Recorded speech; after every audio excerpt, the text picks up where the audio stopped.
Donald Tusk will make a Brexit statement at 6:50 a.m. GMT.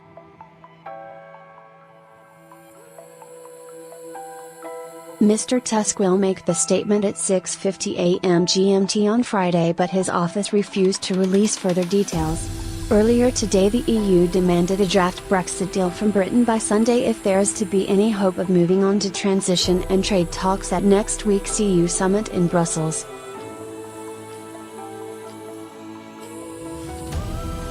The curious timing of tomorrow's announcement suggests a deal could be on the table, and an early morning statement would give leaders across Europe an entire working day to come to terms with whatever Mr Tusk has to say. I've been watching you. And his statement, shortly before the markets open, suggests Mr Tusk's speech could have financial ramifications.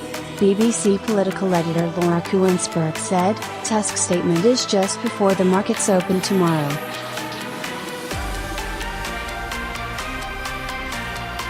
Suggests it might have big financial implications, or maybe he is meeting someone for a big breakfast, who knows."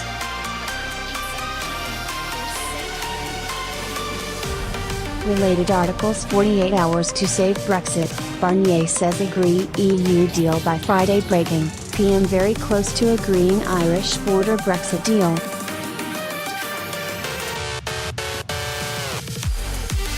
Mr Tusk will leave for a visit to Hungary after delivering the statement on Friday, but this still does not fully explain the reason for the early start tomorrow.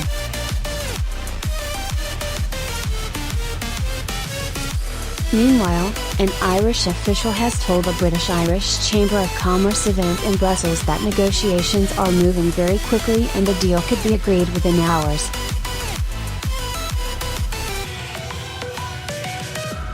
The official said, "It is moving quite quickly at the moment. Negotiations are continuing. I think we are going to work over the next couple of hours with the UK government to close this off."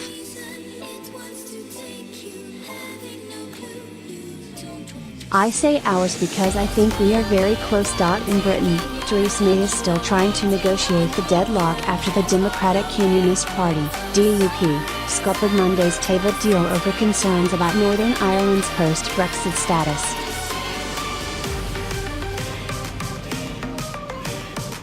Reuters: Theresa May met with Donald Tusk in Brussels on Monday.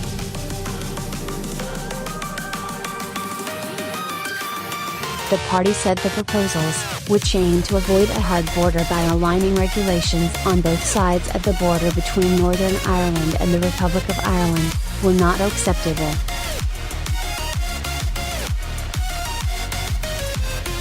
Dublin insists it will not agree to any deal that includes a hard border, something Mrs May seems keen to ensure.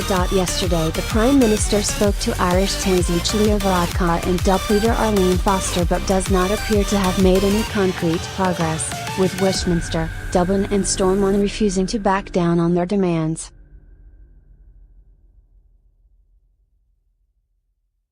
Diplomats from the EU 27 are scheduled to meet on Friday in the hope an agreement will have been reached by then. However, the progress of the Brexit agreement could still be interrupted by the calendar of European Commission President Jean-Claude Juncker, who is out of town on Friday and Saturday and therefore unavailable for talks.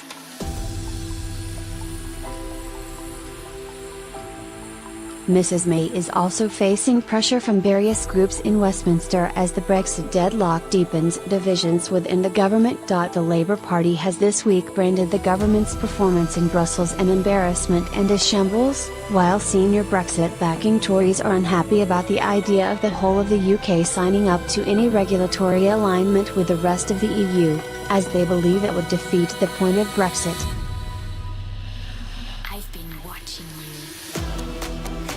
Brexiteers, including MP Bernard Jenkin, warned the House of Commons it would be impossible to strike trade deals with other nations if the UK remains shackled to EU regulation after we've left the EU.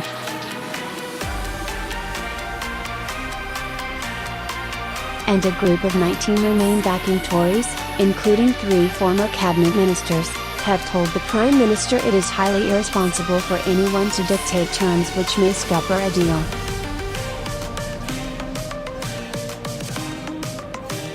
In a letter to Downing Street, they accuse ardent Brexiteers of ignoring warnings about the uncertainty a no-deal scenario would create. The group, which includes Nicky Morgan, Stephen Crabb, and Dominic Grieve, has urged the Mrs May not to rush into an agreement and concludes by telling her to take whatever time is necessary to get the next stage of the UK's relationship with the EU right.